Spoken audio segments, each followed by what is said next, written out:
right, good afternoon, ladies and gentlemen, and welcome back to the recap. Michael D'Angelo, joined as always by my partner in crime, Mr. Big D, Daryl Ortiz. And now I want to start off by congratulating my Brigham Young University Cougars on defeating Colorado and Coach Prime. He did not look happy. He didn't look happy at all. He hightailed it out of there on the golf cart. That's a wrap, I think is what he said. But, I wish them all the best. We just never get a chance to really brag from Brigham Young University in high profile games. So I'm going to take this one. But it was nice to see. They had a great season. Go Cougs. Yeah, there you go. Now we got to see what happens the rest of the brackets and see how that lines up for them. Because I think who they got next. Who? BYU's got nobody next. BYU didn't make the playoff. Oh, that's right. That was a bowl game. Sorry. Yeah, I wish. That's wishful thinking, Big D. I was hoping we were going to win the Big 12, and then ASU played spoiler for us. So ASU is in. So this is the end of our season. That's why I was like, I got to rub this in. Our season's over. We're done, and then I'll be rooting for Texas. I think the bigger question though is Prime gonna go with Travis Hunter as a package deal to whatever team drafts him? That's the question. We'll find out. High drama, because Deion Sanders always has drama around him and tries to make a show out of everything. So this will be. I feel like sometimes he can't help it. Like it's just whatever he does. Like everyone's just like, oh God, look at it. Like it's interesting. But and don't get me wrong, I love Prime Time, Neon Deion Sanders, whatever you want to call him. He's a great player, and he's done a lot for that program in Colorado. So he has. He's brought it up so much. He's done a great job over there. But yeah, Cougars won. Their season's done, but it was a successful one. And now it will pull for BYU alumni Steve Sarkisian coaching Texas Longhorns. There you go, going all the way. Hopefully, I should just jinx it right now with my bad. As if Cam Scatteroo doesn't run rag shot all over them. Oh, and speaking of running roughshod, Raw and SmackDown this week, I feel like we're limping to the finish line. I'll call it this way. It's like they're just holding. I think it's kind of reminds me of like those old like movies, the old like the old any type of movie that had like a battle or war scene at the end where they're just like hold. I think that's what's going on right now. I think they're just holding. You got the one shaky guy with the arrow. Oh, that's Sami Zayn trying to make something happen before the end. But I mean, it was interesting. Main event Sami Zayn, because Sami Zayn main evented both Raw and SmackDown, which I'm like, come on, they're really holding off.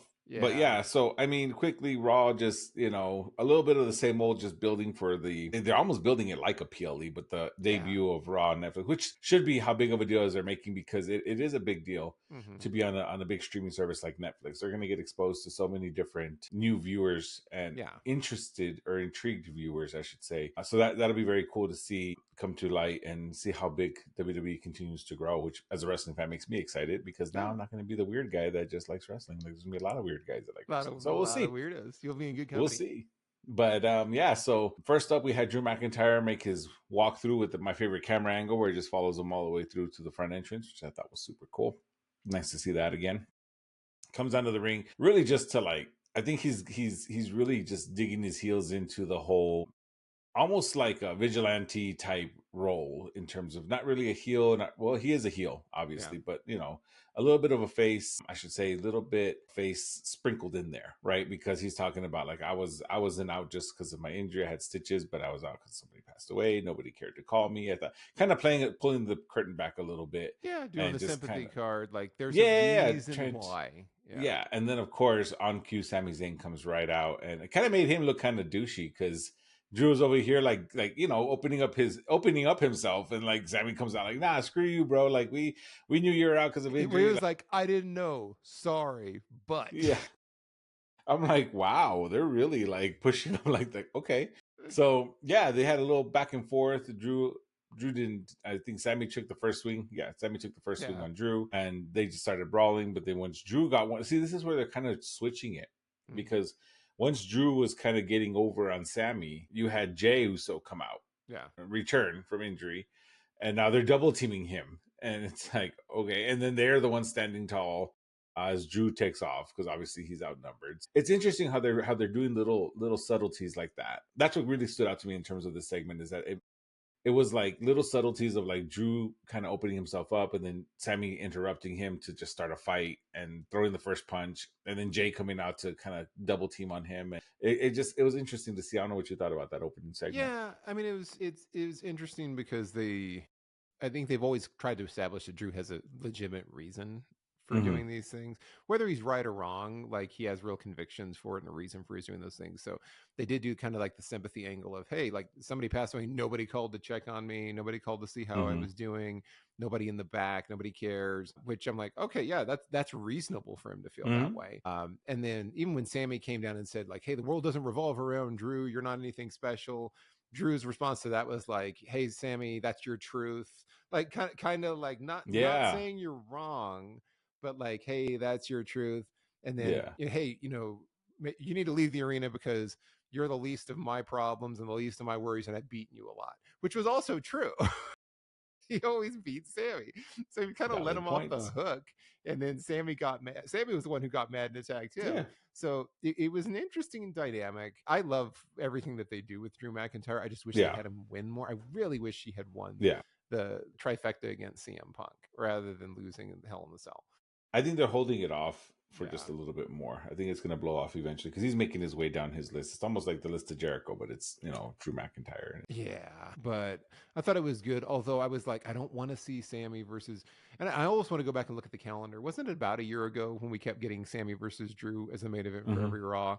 And then I'm like, oh, we've come full circle, and now we got it again for this main Yeah. event. So like, this just felt like all the folks that would normally have in the main event are off They're for back. Christmas. Yeah, Yeah. and it's like we're off for Christmas, so Sammy's in, and Sammy's and here. Come on. and Sammy, can you work SmackDown's main event too? Because everybody's on vacation. He's like, hey, I got you, man. Like that's really what the week felt like. But that's Yeah, fine. so we'll see. I mean, yeah, they set up the match for the main event, and yeah, so we'll see. We'll talk about how that went later. But after that, we had the next match in the Women's Intercontinental Title tournament, triple threat between Io Sky, Natalia, and Alba Fire. I will say, it was nice to see Natalia wrestling without any like comedy shtick involved or Yeah. without the whole boat thing and all that. Like I like she's a very, very great sound technical wrestler, and obviously, I mean, look who her family is, right? I mean, Yeah. she trained in the Hard Dungeon, and it shows. So it was cool to see. It was a nice match. It wasn't anything too flashy or fancy. You had Alba Fire get some good offense in, but at the end of the day, Io Sky, who was subbing in for Kairi Sane because Kairi Sane was taken out by the PFC, which sounds like a gym, but Yeah. yeah, so they got so Io Sky was a replacement. She happened to win, so she is moving on in the tournament, and that's pretty much the gist of it. There was no Pure Fusion collective interference. There was none of that. There was a little bit backstage where they just kind of were like, "Hey," like, and then it was just whatever. But there's nothing really crazy. Yeah. I don't know what you thought about this No, match. it was solid. It was good. The crowd did seem really flat the whole time. The They crowd didn't did. really seem to be much Well, I into mean, it. in all fairness, they just finished watching like a 30-minute segment between Drew and Sammy and Well, Jay. I was thinking this is our first match of the night. They should be like hot for some wrestling, and it was They just were like tired. everybody's kind of tired. I mean, Io Sky was the best part of this match for me because Yeah. she always is. She's great. I'm She excited is. that she advanced because we haven't really seen a lot of high profile advancements in these tournaments. Yeah. It's kind of been like the mid carders that have moved forward. Yeah. So she's probably the most high profile person in that. She's top probably my four. favorite to take the Intercontinental title. I think it'd be cool to I see her. hope she does. I just wonder if they're going to do like a bait and switch thing, and PFC is going to run down and attack her, or something's going to happen. Kairi Sane's going to take her spot back or something. Yeah, like there'll be something weird that ends up happening. Although I wouldn't mind Kairi Sane as the champion either. That would be kind of cool. Yeah. I mean, we'll see, but it was solid. Yep. After that, we had Chad Gable versus Akira Tozawa. Chad Gable came down with his whole, and you know what? Y'all can call me stupid. I don't care. I just now realized, I guess because I had the volume loud enough for me to hear that how identical their new theme music is. Yeah. Yes. For American Made and Alpha Academy. It was because normally the crowd is so loud, I really can't hear it that well. And then I was kind of like, okay, but then I heard it, I'm like, okay. Like, they're really similar. Yeah, because I'm late to the party. Sorry. I was like, And then when I was thinking about it, I was like, well, and also like the color schemes, it's all red, white, and blue, and the logos are similar. Like they have a similar feel to them. So I was like, yeah, it is kind of like copy paste a little bit. Yeah, like Kurt Angle's. But yeah, and then Chad Gable, of course, great wrestler. Him against Tozawa. Tozawa got to shine a little bit, got to get some offense in, which was nice to see. It was good to see him do his moves. He went for the senton, the top rope senton, and of course, Chad gets the knees up. Of course, there was some shenanigans because Chad went out there jaw jacking to Otis and eventually just popped him, which Otis tried to come back in the ring and retaliate, which was enough to let Chad Gable get he got what 3 German suplexes, flipped to a power bomb, and then grabbed the ankle and just really really went at the ankle for the ankle lock for the victory. Tozawa tapped out, but Gable held on to it, and kept hanging on to it till Otis came out and grabbed him and just pretty much just chucked him across the ring. Yeah. And then late, that's when the rest of his group comes out, and that's when you see the rest of the Creed brothers come out from American Made and just jump up and get in. I'm like, yeah, dude, he already got tossed. Like, you're just now coming in. Well, but then they didn't do anything. Down. Yeah, I was like, everybody back down for American Made, and I'm like, you, like, it's 3-on-1. Like, y'all could take him. I mean, I've seen y'all wrestle. Y'all are Otis is a big guy and everything, and he's great. But but yeah, the fact that he got all 3 of them to back down, because he was just like, he was in that zone that they were saying. He's doing the shaking thing where he's like, and it was like, oh no, don't mess with him now. No, go away.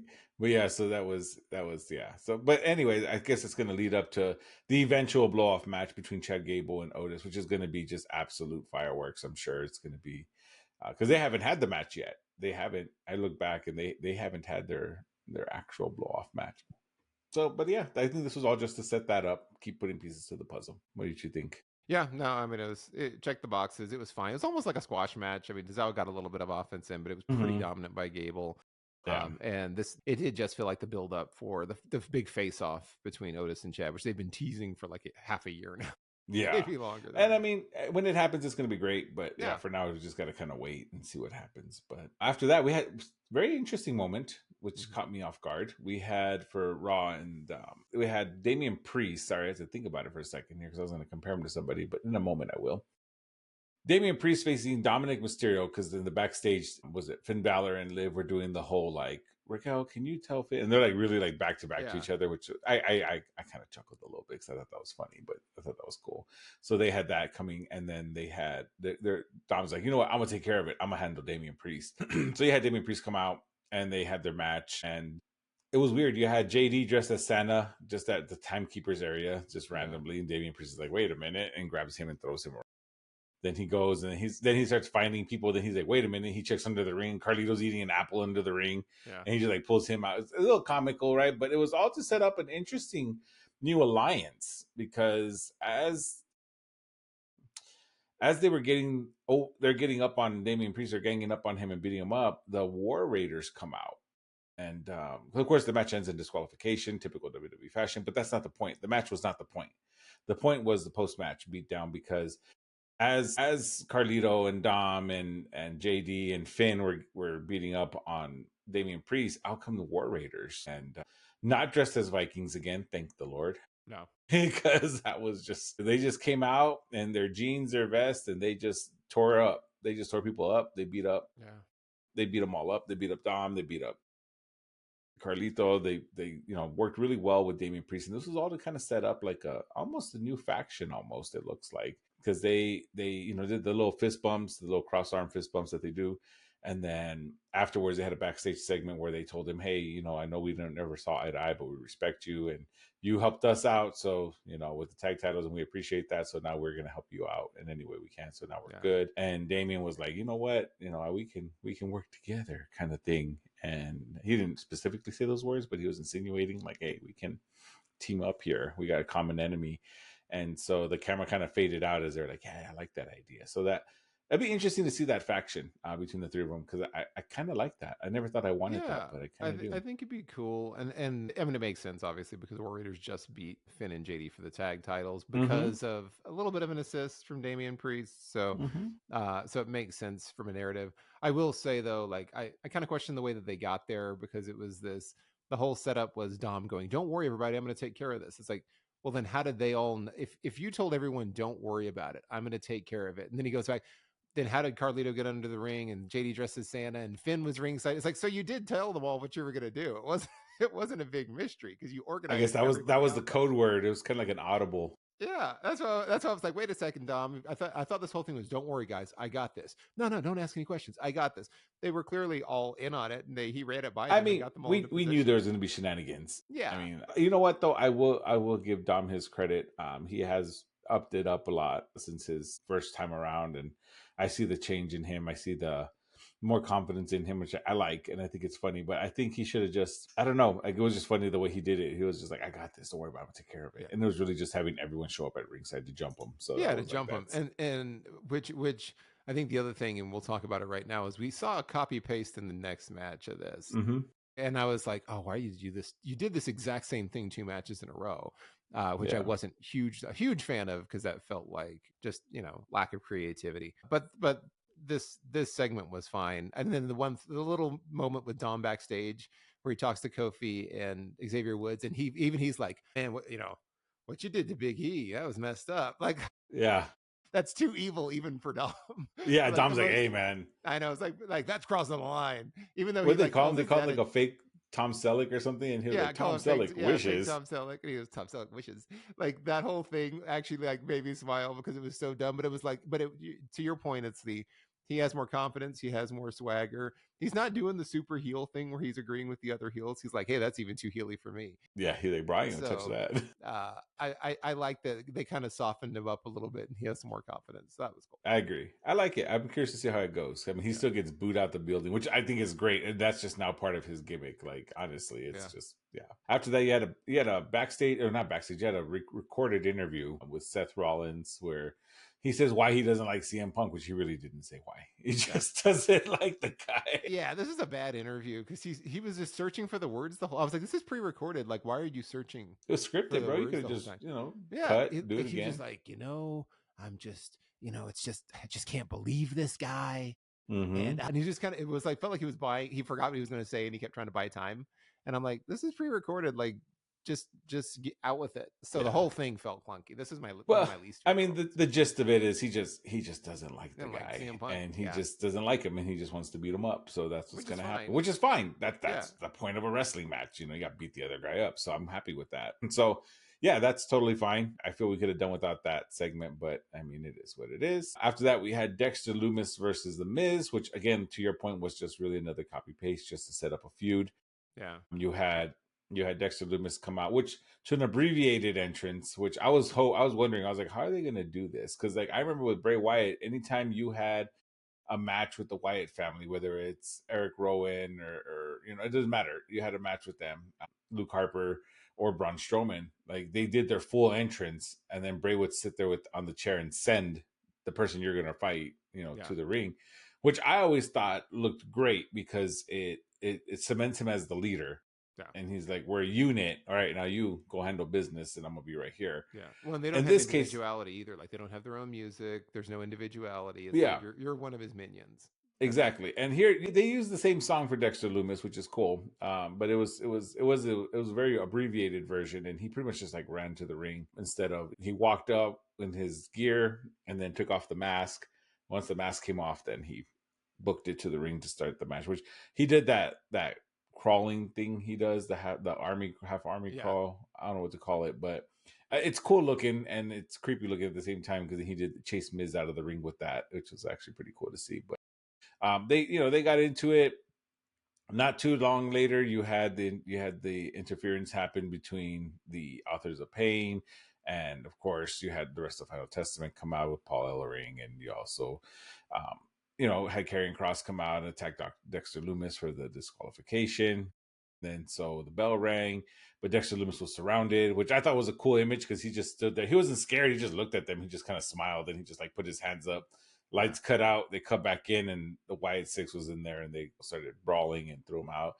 They're going to set up some sort of big match, I'm sure. Nikki Cross is crazy. She took a powerbomb from Eric Rowan to the outside. Powerbomb into the crowd. Well, so this is where I was like, I love the Wyatt Six and everything, but I was like, wow, this is back-to-back segments where it starts out, and then we got a quick DQ because the other group came out and interfered, and then you had a rundown save from the other side with them standing tall. And that's how the segment ended, was Nikki Cross getting powerbombed onto the Final Testament, and it was like, it's over. They're like, all right, we're done. We're done. All Bye. right, done. Peace. Okay, cool. It's just like, oh, they're laying down there. I was like, all right, well, that part of the show is over, and they just moved on. It was like, that's it. Okay. I mean, I'm torn, right? Because Yeah. part of me is like, it's something for Final Testament to do. Because I think for the longest time they didn't know what to do with Karrion Cross, which is a shame Mhm. because he's extremely talented both on the mic and in the ring. And you're getting Scarlett involved too. You never really seen her wrestle until Nikki Cross started getting involved, which is cool. I'm happy to see that. And now you have I've always loved the Authors of Pain. I thought they were a great tag team. It's unfortunate the way they got fumbled, but it is what it is. Um, but I feel like this feud's going to run a while, and I Yeah. think that's why. I think maybe a blow off in the Rumble. Maybe it won't. Maybe it'll just be one of those feuds that just constantly goes on because they just don't like each other. Yeah. Who knows? Time will tell. But from right now, the way it just seems like this is going to be one of those just long running kind of. Because Uncle Howdy wasn't out there. Yeah. It was. He didn't come out. Yeah. So I mean, who knows? We'll see. But yeah, that was that. After that, we had an interesting segment. We had because then who was it? Joe Tessitore was talking bad about Kofi and how he treated Big E and everything, and Kofi comes out and starts going at them, saying, "Hey, why are you saying that? Why is everybody saying we were nice to him? We didn't, we this and that." So he was kind of doing his thing, and then he says, "Y'all are making this a terrible night. It's my homecoming here." And I flew my mom out from Ghana, and she's sitting in the front row. She sat 20. I like that he said she sat 20 hours on a flight in the In the middle middle seat, seat. which Yeah. is kind of jacked up. It's like, that's your mom, dude. You have Yeah. money. You could at least put her in first class, in the window seat or something. But they had her sitting there at ringside. So when he went out there to give her a hug, she actually stood up and got mad at him for what he Yeah. did to Big E. And so the whole crowd started backing her up, and she just walked away. And that was pretty much the end of the segment. Yeah. It was interesting. It was But interesting. Yeah, go one ahead. thing I will point out one thing I will point out is I had mentioned when this happened, this was kind of reminding me of like a Dragon Ball story arc with Majin Buu and Goku, Vegeta, and all that good stuff, right? If you notice, Majin Buu is pink, Mm-hmm. and Kofi's wearing pink, and he still has the M for Majin Buu. He still has that necklace on. Yeah. So I feel like that's still A little Easter egg. It's in there. yeah, and I love seeing it, right? I love seeing it. It's cool. But I'm curious as to when the I don't know. We'll see how it happens. But that's interesting to see because even his mom was wearing pink, like they're both kind of matching. Yeah. And then you have Xavier Woods just kind of like egging him on because Kofi's doing most of the talking. Xavier's talking, but for the most part, like Kofi's really the more vocal one talking stuff. So I don't know if Xavier Woods is really more just like nudging him more and egging him on more. So it'd be interesting. I don't know what you think about the whole segment. Yeah, it was good. I will say this is probably for me like the moment where the crowd really finally came alive because the crowd was pretty flat the whole show, but They booed the hell out of Kofi. really hot for this one, and they basically booed them out of the building, and they were really into it. So I think as far as being a segment that effectively engaged the live audience, this was like the best moment of the night. Because you got the most passion out of it. I always like it when they bring in like the moms and the parents of the wrestlers and have them be a part of the show. So that was kind of neat. So I liked it too. But I thought this was good stuff, and they're really steering into that heel turn. Like they've gone full on. We don't understand what's wrong with you guys, like super heels. They're already kicked out of the locker room. I know they kicked out of the locker room. Yeah. Even Dom thinks they've gone too far. So I'm like, this is good. More good stuff. It is. I love it. After that, we had the main event: Drew McIntyre versus Sami Zayn, which got about 14 minutes or so, 15 minutes. But, really just setting up more of like the back and forth between Sami and Drew and the bloodline and all that good stuff. It looks like Roman's on vacation or something because we didn't see Roman at all. Yeah, he was off for Christmas. Yeah, no, yeah. Tribal Chief went to go hand out Christmas gifts to the tribe, so we'll see. After that, again, sorry, not after that, but during the match, we had a lot of back and forth. Sami got some good moments in towards the end of the main event, but unfortunately, his back just gave out, and Drew McIntyre hit him with the Claymore, took the win. After that, Jay came up to stop the post-match beatdown, but then the Bloodline came out and laid out Sami Zayn, and so that's pretty much where it ended, really, because apparently now Drew and Solo are like same page kind of thing. So but I don't know what you think about that segment. It was okay. That like for me, I'm just tired of seeing Sami Zayn versus Drew McIntyre, and I think they played the whole thing of Sammy's hurt. Sammy shouldn't even be out there because Jay was Mm-hmm. trying to originally take his spot. And he's like, no, I'll do this. Mm-hmm. And I have got on good authority that you're hurt, but you're still going to do it anyway. And then of course, he tried to hit the haluva kick, but his back gave out because he wasn't able to do it because he was so badly hurt from his lower back and then got beat. So it was just kind of like it did feel a little house showy again, and I felt the same way against for SmackDown this week and last week. I was like, it feels like kind of random house show stuff that they're doing because they are just killing time until they get to the Netflix premiere. So it was fine. And then of course there's no brand split at all anymore. Apparently not. That's gone. Everyone's just everywhere. And they're saying, well, it's because of the transfer portal. I'm like, well, we've only had one official transfer portal, which was Braun Strowman. That's the only one that they've officially announced. And then they already said that Logan Paul is moving to Raw for Netflix. Because of course he is. Of course he is. He's got to be there. So it was okay. It just felt a little flat to me. You knew Sammy wasn't gonna win. It did feel more like we've got a lot of people that have time off for the end of the year, so you get Sami Zayn versus Drew once more that I really didn't need to see. So it was okay. Yeah, I think it was better than last week's Raw, I will say. Last week's Raw fell a little flat. There's more wrestling in this one, more storyline moving along in terms of stories. But I honestly probably give this one like a C+. I mean, I think so. Just because you had like back-to-back matches where it was the same exact finish. So I mean, it's just that was at least do it in the beginning and then in the end. Don't do it like back to back. Don't bookend. It's like bookend him. Don't put him back to back. Where I'm like, oh, we literally just saw this and we saw this just happened. Wait a minute. Yeah. So yeah, I'll give it a C because I felt like there wasn't a lot of creativity. They've clearly said that we're saving everything really great for tune in Netflix on January 6th. And that's kind of was the big focal point. And there's more of that on SmackDown too. So we'll just jump right in there. Flashback to what happened with KO and Cody, which you've seen it a million times. And then there was an ultimatum a million times. It's like, yes, we know he got the package pile driver. Yes, we know he hurt his neck. Yes, we know KO's walking around with the big wing belt. Or the winged eagle belt, excuse me. Yeah. And so ultimatum from Nick Aldis that was like, turn in the winged eagle belt by the end of SmackDown, or else there will be severe consequences. He should have shaken his fist. That'd have been cool. I know. Or else, kid. Didn't say what those consequences were. So that was the big cliffhanger for the whole night to happen in the final segment. And then we had an interview backstage from Kathy Kelly with Naomi and Bianca. With Naomi happy to have gold again, but they're still looking for whoever attacked Jade. And then out popped Bayley. And I was like, is that like we'd said it before it was Bayley, and now it's kind of they're hinting at Naomi, but I don't know. They popped Bayley back out again, like right as they were saying that. So I'm still going to stick with Bayley at this point. But they're going to pull a Rikishi. They're going to have Bayley. Bayley did it for The Rock, but not The Rock. The Naomi. She did it for Naomi. I thought of that when I was watching it. I was like, she did it for The Rock. So I'm like, I feel like there's going to be something about she did it for her bestie Naomi. Like it's going to be that cheesy and that on the nose. But they were doing for some reason a 6-woman tag match versus Tiffany, Nia Jax, and Candice LeRae. They all did their walkouts. Nia walked out on the mic and just basically said, hey, none of us were the ones that attacked Jade, and then accused Bianca of eliminating her partner due to jealousy, how she replaced her immediately without any hesitation, which is true. I'm like, that's actually a good point. And then they finally got underway. We got 2 commercial breaks on this one, a long commercial break to start, and then we got another one in the middle. It was the usual. Tiffany and Candice aren't on the same page. There's tension between them. There's tension between Tiffany and Nia Jax. It was a good, solid match. And then you got a tease in of a cash in again, which this is kind of, they've dragged this out too long. There was a moment where Nia was down and then everybody was down. And then Tiffany got the briefcase and was like, I'm cashing in. And then Candice stopped her.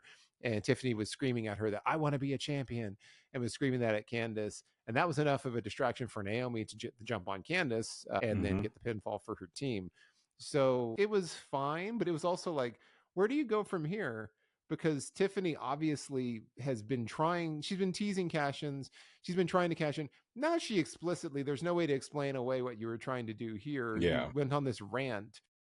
So where are you building it to? Are you just going to have them stop being friends now? Because there's no way Nia is going to keep hanging out with her because she's clearly made her intentions known. I feel like it would have just been better if you let her cash in.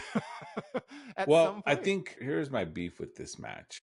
Yeah, they've been teasing the cash in for so long. It's already like it's stale at this point. I mean, there will still be a pop, obviously, when it does happen. But now, like all it's kind of one of those like we'll believe it when we see it. Yeah.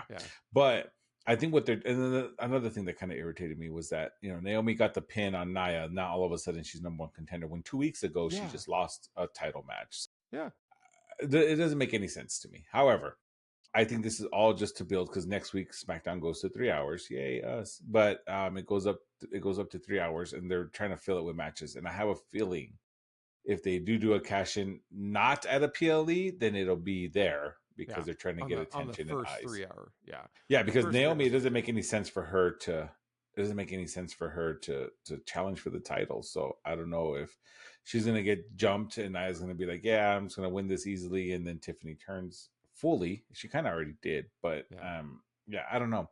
That's my guess, and even then, I'm not 100% confident on it because they've done stuff like this before, and it just doesn't come up. So Yeah, what they I don't might know. try to do too is because they have the title match already set for next week.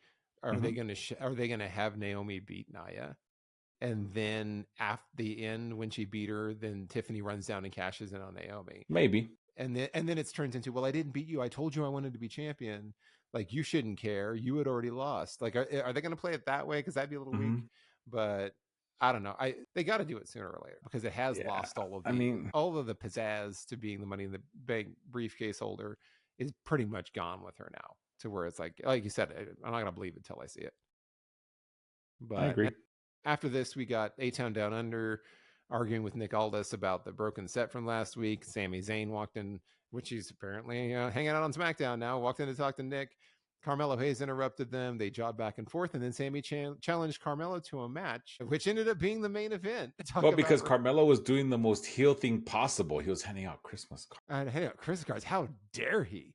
The How arrogance. dare he interrupt Sammy Uso with this Christmas card with shenanigan? The Christmas card, and he's like, "Hey," like Sammy was being like kind of a jerk because it's like, just take the That's Christmas what I'm card. saying. Yeah. Thanks, man. Instead of going, "Hey, when people are having a conversation, you got to wait your turn," and it's like, just let him hand out the Christmas cards. So Say Sammy, thank you and bye. Yeah, unintentionally doing the heel thing, or intentionally, I can't tell. The other thing with this though is Sammy just fought in the main event on Raw.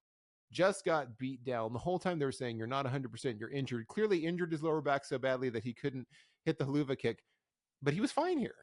He didn't have any injuries. He was fine, and he was fine in the main event match too. We need That's consistency, guys. I was guys. like, wait a second. Like, you established that he was injured and he wasn't 100%, and then he got beat by Drew and was like hobbled the whole match, and now he was fine a few days later on SmackDown. So let's at least be consistent there. But so that set it up. And then we got Braun Strowman versus Austin Theory after this, which started out as a domination by Strowman, quickly went to commercial, came back, and Theory was somehow winning. But it's that ominous commercial break, man. Yeah, that it was like during the commercial, they turned the tides. So and then something this happened. one did end with Strowman hit the power slam on Theory and he won. It was what do you think about it? Yeah, it was a big. It was a squash match. It was honestly, it was. I mean, Braun needed it. I feel like they've been doing the whole. I think ever since, just because I feel that Bronson Reed's hurt, Strowman can't finish that feud that they started. But I don't know. I feel that we could have done without this match. He could have just beat the hell out of them and been done with it. But this was just a squash match. Nothing fancy, nothing flashy. Just is what it is. Yeah, and then we had that, and then we had Kevin Owens doing an interview from his car on his phone again, just saying, "I heard the ultimatum, and I'll come to the ring on my terms, and we'll see." And it was like, okay, well, we know you're going to be in the ring at the end to talk to Nick, so it was just filler. And then we got Piper Niven kicking off Chelsea Green's U.S. Championship celebration. This one, I'll call it a mixed bag because Chelsea Green dressed as Lady Liberty was a nice touch. I thought that was hilarious.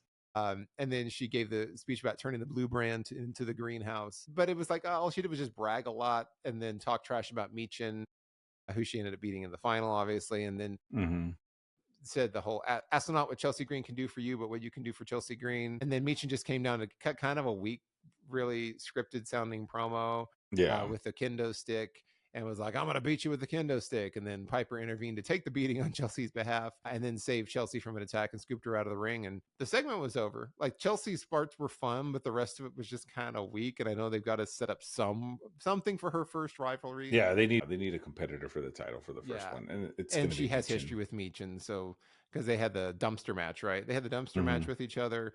Obviously, they met in the final. So I think this was just like the logical choice of let's have the rubber match defense and do the rubber match with them. So, yeah, what did you think?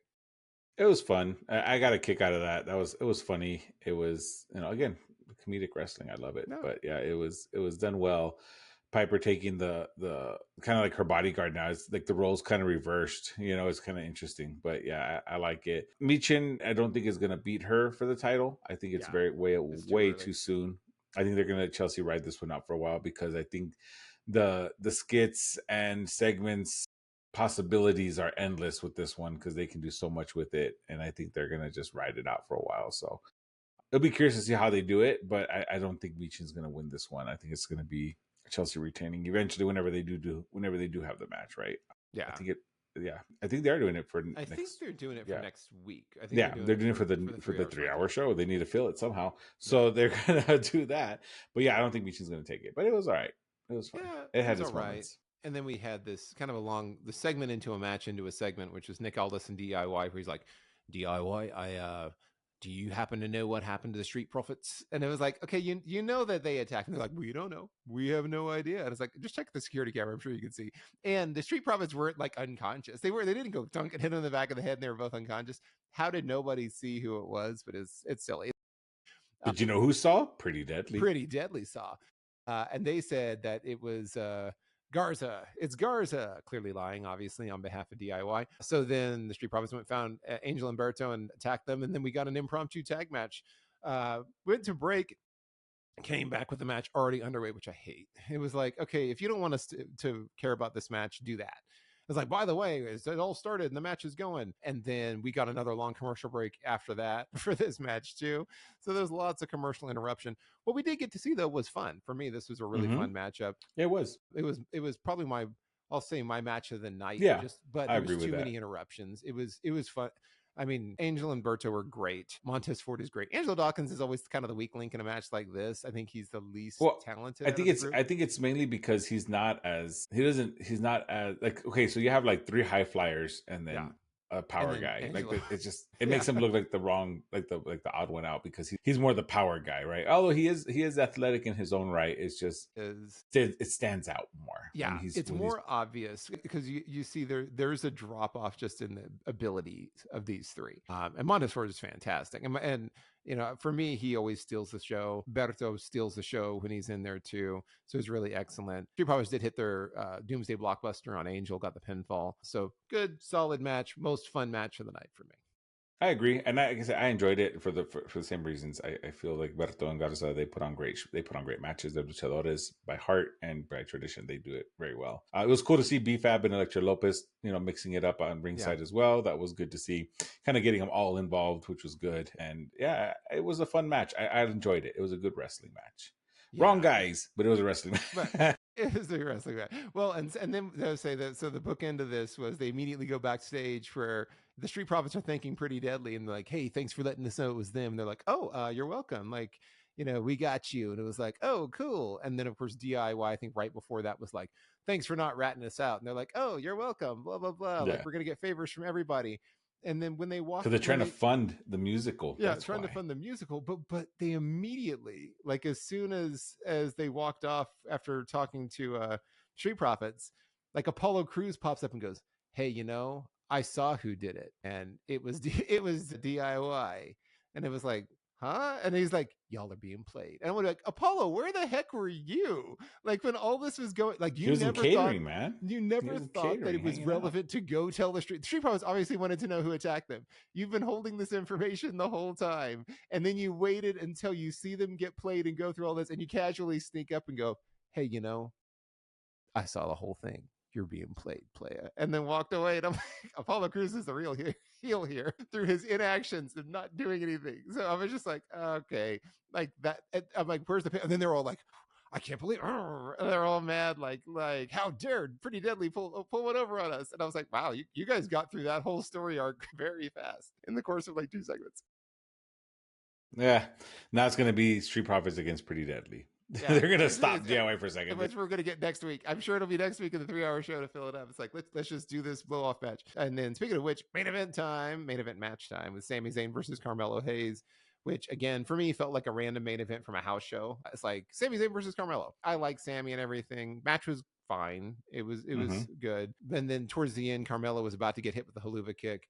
he just ran away. So like I hated the end of this because he ran Mm-hmm. off, and then Strowman came out and intercepted him because obviously they have history. And then Strowman chased him into the back, and then Sammy got jumped to the ring by the Bloodline. Again, that's what happened on Raw. And then the match ended in a DQ, and it was like, all right. And then Strowman wound up coming back and then just went to help out Sammy. And Strowman took out Solo, and then you got a moment where it looked like he was going to face off with Jacob Fatu, and the crowd was going wild.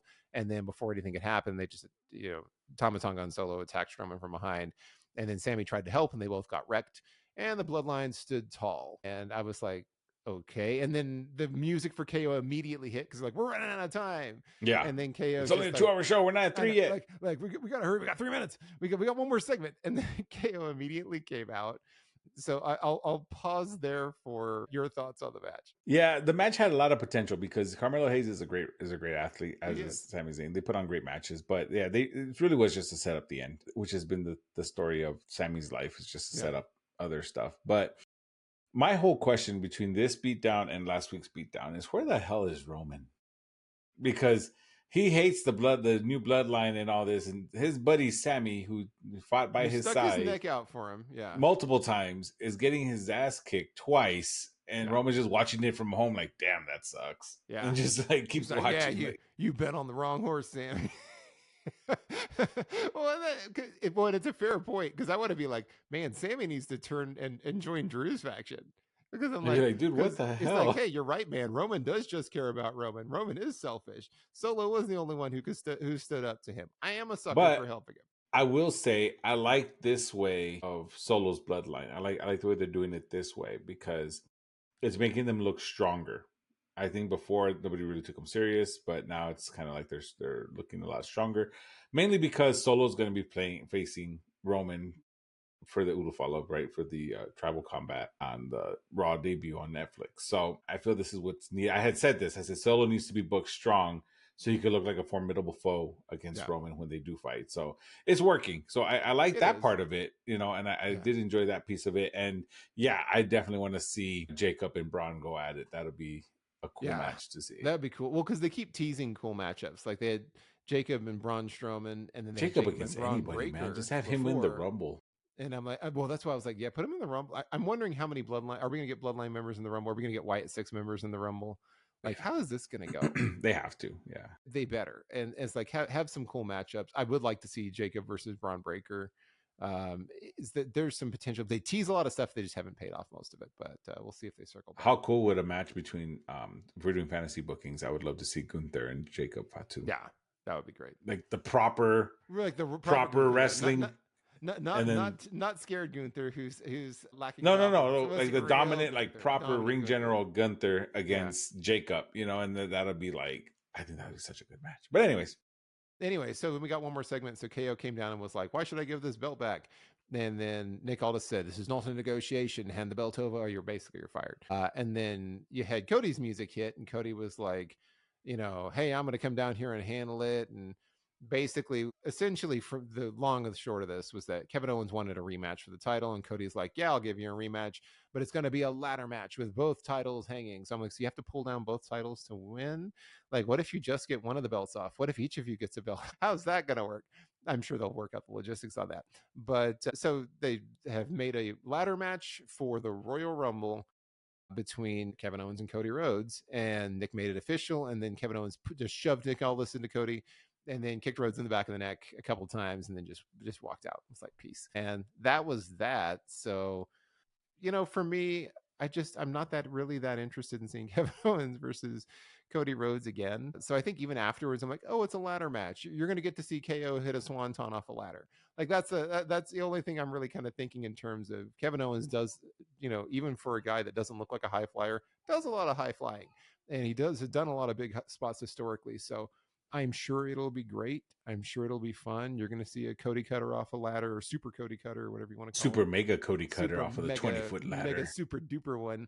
And then you're going to see a swanton probably from KO. You're going to see some cool stuff. I'm still not that emotionally invested. I think what would be nice is if Randy Orton returns and during this match, since it's a no DQ, it's a ladder match. Yeah. He returns during this match and helps Kevin Owens win. Would be great. Like, that's what I would like to see. I would like to see him help KO win. or do something to kind of set up, Randy Orton versus Cody Rhodes. Yeah, it'll be But I don't interesting know. to see that. I mean, I would like to That see. probably won't happen. I think Randy might come out. If he comes out, he's going to help Cody. But I don't I'm know. like, maybe somebody poured poison in Randy's ear because, hey, it is his fault that he got hurt, and Yeah. maybe the injury knocked some sense into him. I don't know. Yeah, maybe we'll see. Who You never knows? know. Yeah, it was fine. But that was SmackDown, so I'm gonna give SmackDown. I'm gonna give it a C also, just because I felt like the Sami Zayn Carmelo main event is like really did feel like we're just killing time. Um, it was a very similar finish to Raw with the Bloodline coming out and standing tall and beating. It just felt like a lot of copy paste. We didn't get any Miracle on 34th Street fights on either show. Yeah, that's why they both get C's because I Yeah. didn't get a Miracle on 34th Street fight. So Yeah, so yeah, I give it a C show because I was bummed. JD dressed as Santa doesn't count. No, it does not count. I know they were trying to kind of give it an essence of, look, see, there's Santa Claus getting beat up. But I'm like, I'm mad. We I'm need upset. the Miracle on That's 34th Street fight. And I was holding my anger to see if they would do it on SmackDown, and they didn't do it on SmackDown. Yeah. So jerks. There you go. C show across the board. And that was it. That was the week that was. So we've got the final Raw show on USA is going to be Monday, and then 3-hour SmackDown premiering next Friday, and then the 3-hour Netflix premiere on January 6th. So next week, obviously next Monday particularly, is going to be the big table setting probably for the final we're just going to call it a PLE on Netflix is really how they're building this. And so we'll be back to talk about the penultimate episodes as we head into that for next week. We appreciate you all joining us as always. Don't forget to like, share, and subscribe, leave comments, all that good stuff, and we appreciate the support as always. So yes, until next week, I've been Michael D'Angelo. He's been Big D Daryl Ortiz. Have a great week, everybody, and a happy new year. We'll talk soon. Yeah.